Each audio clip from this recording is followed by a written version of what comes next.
Wassail, beautiful people. This is really weird. I'm doing a reading on Neptune and Mercury, and there's been a coin on the table for ages that's from Luxembourg, 20 euros.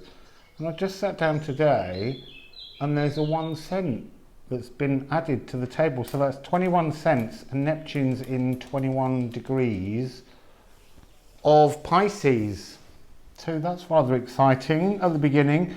So yeah, Neptune and Pisces. I've been waiting all day for all the noise outside to stop. We've got a nice songbird now, but there's a lot of hammering. So Neptune and Mercury are about to pass each other. They're going to go into a conjunction on the 30th. And so there's something about their two energies that I thought would be just fun to dig into. So bells, because it's Neptune.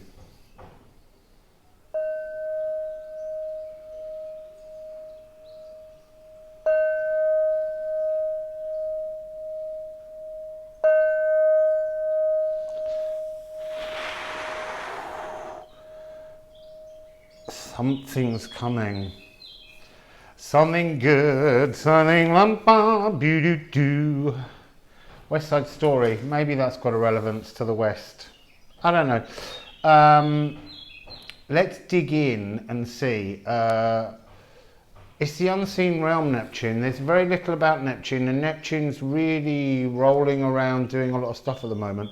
I've been told to use the Shamanic Oracle, which I was a bit surprised about because they're much more about things on the earth and on the mountain.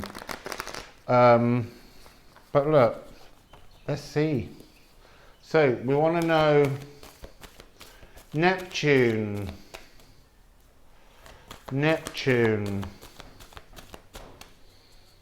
How are you feeling about this? I'm just going to look at this card. I want to say it's the seer. 45-9. I want to say very Neptunian energy at the moment that's very strong is this ever-given, evergreen ship stuck in the Suez Canal. Suez Canal was first built about 162 years ago, so Neptune return will be 165 years. So there's some kind of very strange energy coming around, like a fog has to be cleared, and it's just kind of interesting that it's that blockage. The wind pushed it, and then we're in the sea, in that canal. So the seer, Neptune.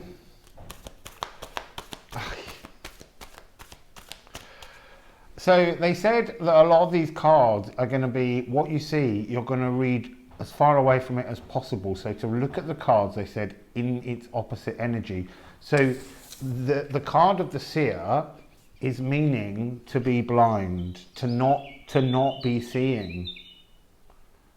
And this is that sense that this slow change of energy that's taking place at the moment. Look, I keep saying we're out of Earth Epoch, and Earth Epoch's calming down, but it means the relationship between all the other three elements and Earth is transforming at the moment. So they're all freer. They're much freer than they have been for a long time, and so things are behaving differently. So Neptune. What would you like to say, Neptune? Okay, so we've got one over here, soul retrieval. This is interesting because this has been coming up. There's a fragment of our soul that is Neptune. We all have Neptune somewhere in our chart. It matters where Neptune is. The point is, at the moment, Neptune's so happy because Neptune's at home that this is the time for us to explore Neptune and know that Neptune's more willing to be approached. And it's a completion. I mean, wow. So, you see, they're joking in my head. Oh my God. So, they're joking in my head about the reversals thing. We'll come back to that. This card, 4-5, is a 9. This is 4-9, 9. And I'm being told to say the old 500 club for someone. there's a relevance to the old 500 club and the sea or something. So there is a soul retrieval, a completion going on, but the point is that they're saying the reversal of a completion is a new beginning. So they're just trying to say that's the point we've reached, and this is, they're saying, think of this as a life ring that they throw out, that you put over you when you're drowning. It's Neptune's not trying to drown anyone individually. Neptune's trying to bring to the surface something that's part of our soul, which is elements of Neptune, the mystery, the freedom to think outside the box, because we are heading now energetically into a period where we can't have all the cardboard boxes of thoughts. We've got to cut them all up, and that came out once before, but they're saying snip the cardboard box. We've got to think outside the box without the walls of the box being there, and that we've had that message before. So, oh no, I was going to switch decks. Let's go to the good tarot. I've got the Muse tarot and I've got the two Toths. Because I kind of thought with the Toths it would be like big Neptune and little Mercury, and we could see whether there was any doubling up of messages or crossover points. So, Neptune. What have we got? Over here, distant, messenger of Earth. But I'm getting that sense that the message is to Earth, because it flew past to be the final card. So this is a message from Neptune to the Earth. What is the message? Four of Water, Queen of Water. I want to say ran, and I want to say the ship ran into the sides of the canal. And then we have the Sun. So there's an energy here. Four of Water is that notion of something new being offered, but this is really the very depths of the bottom of the seabed, and that message has been rising, it's been rising, and here in, you know, at this moment it's been rising for like 165 years and no one's even noticed. And as it emerges, it's grown, it's become something way more emotionally powerful. But look at the meditative stillness. This is that energy of, she has her eyes shut, there's a blindness, but seeing through the fog. Neptune is coming to clear fogs around water, around the ocean, and that's its message to the Earth. It's sort of saying the Earth can't do a thing about this, can't do a thing about this. So let's go into Mercury and just begin. So Mercury is not happy when Mercury is in Pisces. It's not a place it likes to be. It falls. Now, that bird is so beautiful. So Mercury's in a kind of uncomfortable energy, and Mercury can be a really fluid, low-key kind of frequency of gossiping. And Mercury's been around all the other planets recently, and so it's learnt stuff, and it's learnt things about what's going on between genders almost, is the energy I'm getting. So there's something, it's almost like Mercury's going to heave up some kind of ugly truths, I guess. Be interesting if the crow came out, because crow often represents the ugly truth in this deck.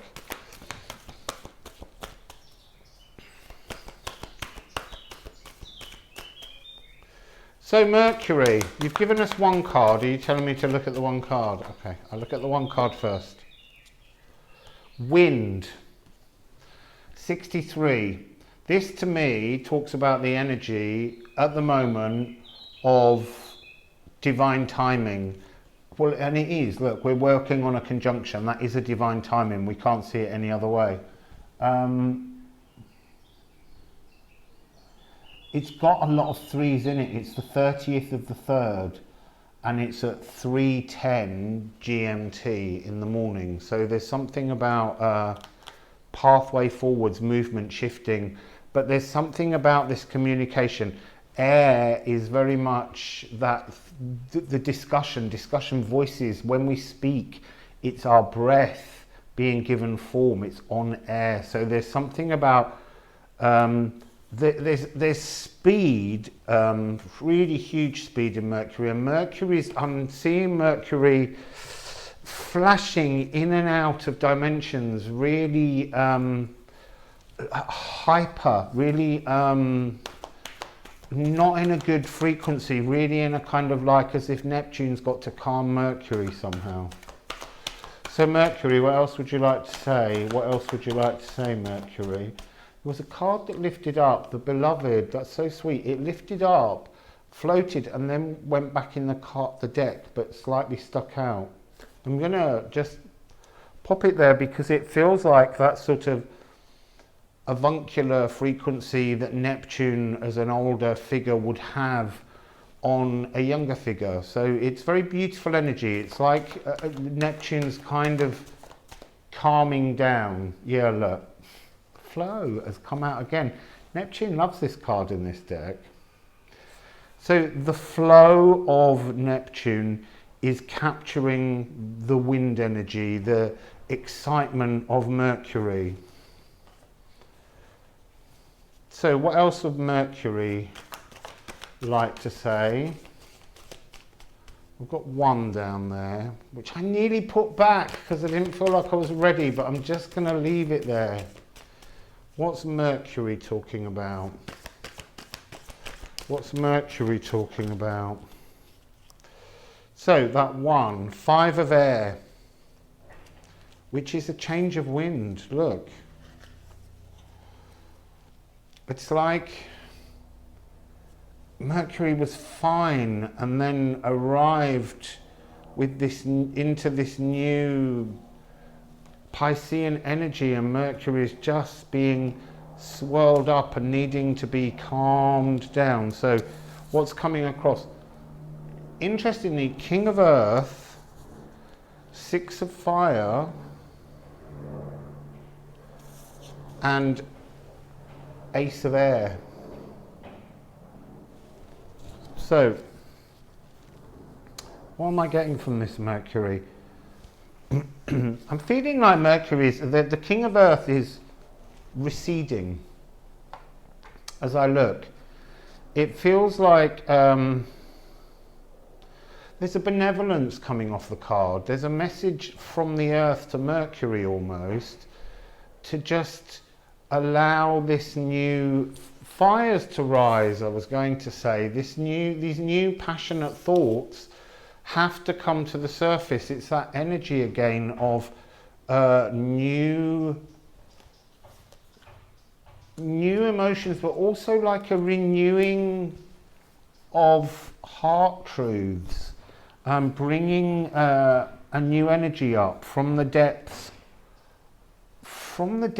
of us to communicate. There's something deeply emotional about this, but it's coming with this clarity. There's this huge, exciting clarity, and so you're bookended in Mercury. All the cards are lying between this frequency of air. So Mercury is very much in the Aquarian flow that Neptune isn't yet. So I wonder if Neptune will understand. It's kind of like I'm getting that sense of older and younger generations. So let's go back to the Shamanic Oracle and just ask, what's their mischief? What's their beef? What's their goodness? You know, what's going down between Neptune and Mercury on the 30th? What's going down between Neptune and Mercury on the 30th? What's going down between Neptune and Mercury on the 30th? So two, the first one, Blade. That's really interesting. That's like this, it's air energy again. There's some kind of tear about to be opened as the planets align. Some seam, and what's the other one? From the upper world, energy pouring in, upper world, yet more air energy. This is about, there's some kind of activation going on here between Neptune and Mercury that's somehow enhancing the energy of air. And I'm really getting this message that this is so far away, even him receding, this sense of this is not Earth's doing, but it's to do with Earth. So it's a change, a transformation, this coup, I guess, that I keep saying, that's taking place. It's clearly its next move is the 30th, whatever's going on. So can we have a little bit more on that? So two that came out first on that side, and two that came out first on, here he is. He just keeps turning up in his readings. So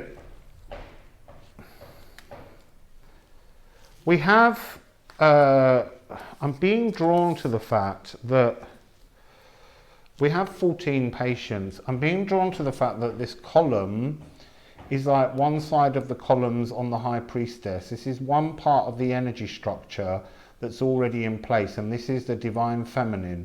And as we cut through, we're going to bring in the Divine Masculine energy column. So it's that frequency that's arriving, and it's the beginning of a new Wheel of Fortune moment. And there is a sense of, in the middle, the sun and the moon, and that's that idea of planets being in conjunction. The movement of the music of the spheres is very apparent in that particular card.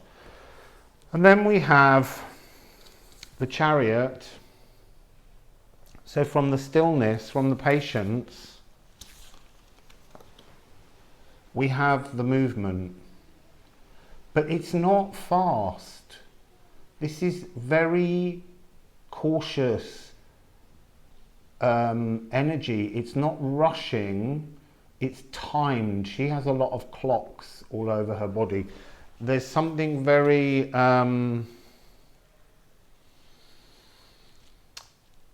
patient, I hate that word.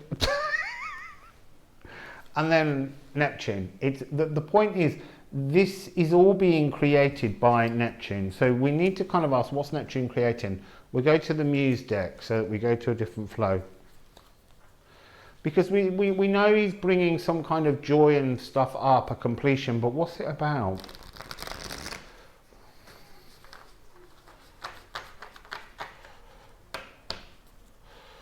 So Neptune. What is the flow you're bringing in? What's the clarity you're bringing in here with Mercury? So,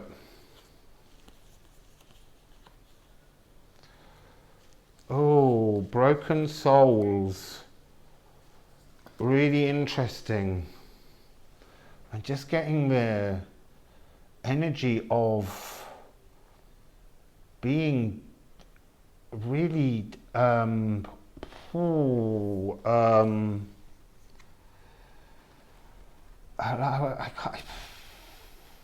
a real energy of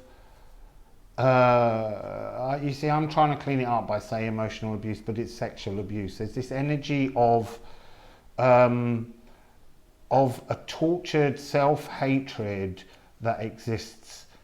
And I want to say, in the depths of everybody somehow. And look, it doesn't mean that you have to have gone through some kind of physical or sexual abuse.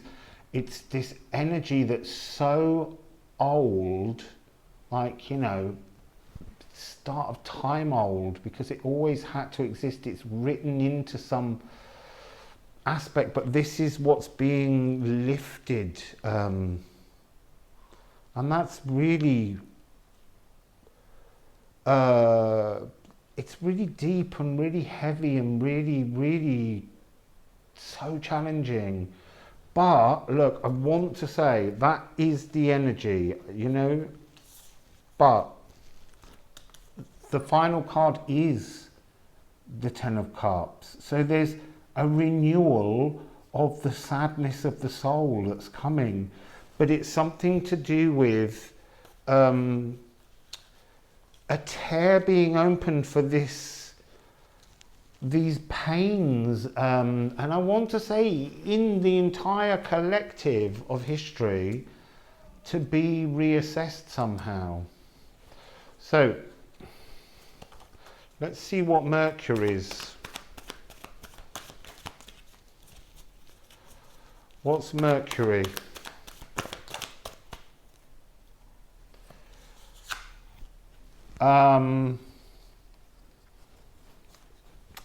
So Mercury has thrown across to the side the Queen of Pentacles. Again, it's giving me that energy of Mercury saying, look, just hold back all the earth energies at the moment, because they were stuck. They're still stuck, and Mercury wants to change things. Mercury is very much a trickster frequency. So what do we have here? So I know what they're trying to get me to talk about, and it's not a theme, it's a story I read about today, but there's this is about abuse and bullying and all kinds of other much more painful forms of abuse taking place within schools, and has been. And in many ways, the plans for reopening schools and things around the world at the moment is involving another level of emotional abuse on students. It's a very difficult energy. You know, this it's so tangled, and it needs to be pulled apart. That's this energy of Neptune and Mercury trying to open a wound, and a big wound, and it's, look, it's like this Empress. Ignore that she's the Empress. This is the energy of spirit aligning with, and that's everyone's spirits, everyone's guides. Look at the sereneness. This is the divine moment for many of these ancient traumas to be brought up, but we have to somehow allow them. This is the slowness. This is what they're showing me again. They're showing me the bubbles of Neptune coming up. We mustn't have knee-jerk reactions to what's about to unfold. We've got to be very slow and paced and not react. We've got to somehow allow things to just wash across, so that we see the healing. And as I say healing, I've looked down to the next card. It's the healing card. And this card is the healing coming in from the cosmos. It's here to heal all of us. Saturn's on this one as well. I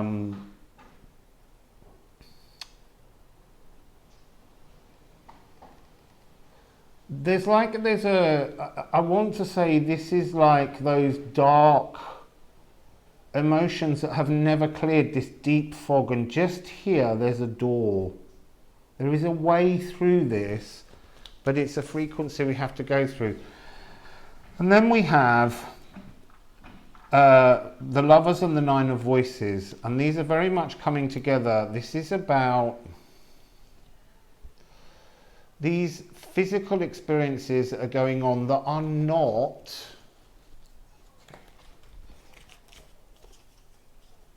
to do with the earth but are of the earth. They are physical. That's really, the coins have been pushed right out of the rest of this reading. So you're coming into this energy here where it's about almost being fixed and healed and safe and comfortable in the astral realm as we're sleeping. We're co-creating a new energy frequency. I want to say, this is reminding me again of that reading, the sort of heart chakra, sacral, root chakra of the earth rising up to comfort us once we've solved this issue. The earth's calming, the earth's beginning to have that restfulness, and then we're coming into this wonderful, I mean, this is very powerful energy of, it's this cosmic healing. There's something incredibly healing coming up, but it's a really seriously uncomfortable, difficult frequency in the background of this. You see, in Britain, I read this morning that a lot of the public schools, which are the private schools, the ones where you pay fees, there's a movement there where they're trying to, young pupils are beginning to bring up the subject of physical and sexual abuse within the schools, that they say a blind eye is turned to. And so it's just interesting. This is part of the frequency I'm getting, and I'm really sorry if this triggers uncomfortable things in people, but I think it's an uncomfortable energy that as a collective we have to come to terms with this, because we have to actually be determined to end things that are just emotionally wrong for people. We have to be able to face these things and end them.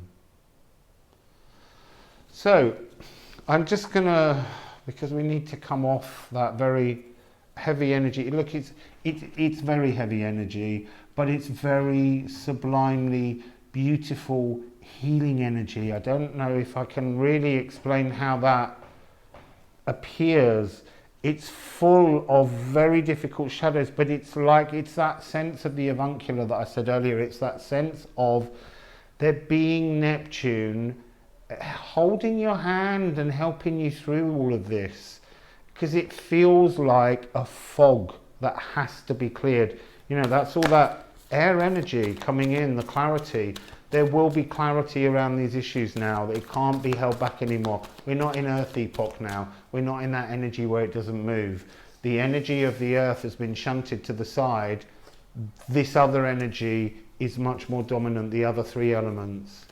So can you just give us a message at the end, because obviously I know that there's a tie to that energy in everybody, but we need a boost to end. So Neptune and Mercury, where are you taking us?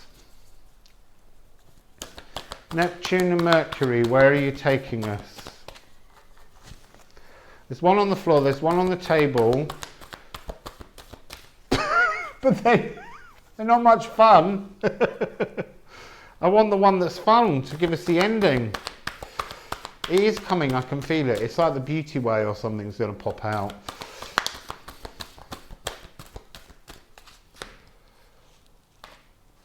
So, not quite. So, this card has fallen to the floor. This is the cascade. It's 31. I'm being told this is the energy that goes. This is the energy. This is the fog. This is being removed. 31, 13. It's when we move into this new energy of 13 where we feel more nurtured by life. The lower world doesn't happen. It just doesn't happen. And then we have over this energy, over this energy of the horrid abuse, we have the sweat lodge. And I want to say that the energy of this card for the first time is not going in the sweat lodge, but coming out of all of that tension, all of that discomfort somehow. And then to end, we have another 3. Why I've said 3? Oh, Empress was 3. Oh, and the 3s were the numbers of the planets, and 1, 3, 3, 1, 3. Arrow, to have new direction, to know where you are moving forwards, and this is, it's bringing good sacral frequency with it. So, Muse Tarot to end. So, what's the final comment, Neptune and Mercury? What's the final comment, Neptune and Mercury?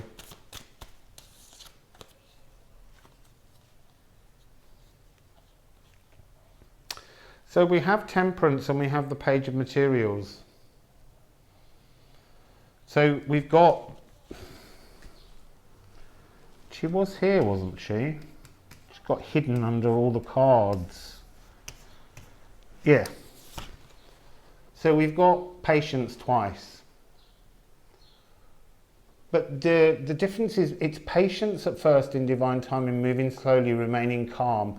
And this is the transformation. This is the coming out of the sweat lodge in the new energy. And this is tempered, to be tempered, to keep our emotions. And that's everybody. Even if you haven't been affected by this issue, you have to remain calm with people that might bring that story towards you. Because the whole point is that none of us must fuel this fire at the moment. We must kind of ease it with emotions, with understanding, with listening, with reaching out. It's a different energy. It's not fury. It's about being tempered and patient in how we respond to what's opening. And then the Page of Materials is a lovely card to end, because this is re-merging into a new energy with the earth. It's no longer those very strong, heavy. There's something very delicate and I want to say sensual about our relationship to the world, because it's our relationship we build in the world. If we can feel, if everybody is just allowed to feel safe living in the earth, then we've made something beautiful happen. Because this is such a hard card in this situation to achieve collectively, but we will, because the cosmos is singing a new melody now. And so these issues will rise up. So,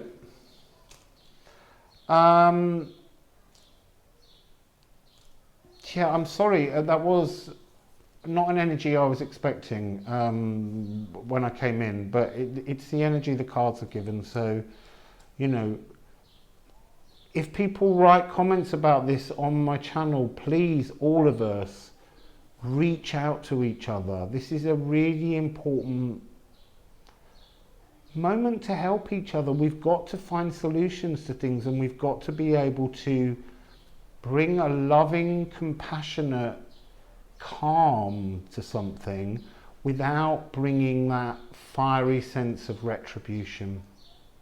So anyway, that's my reading, Wassail, and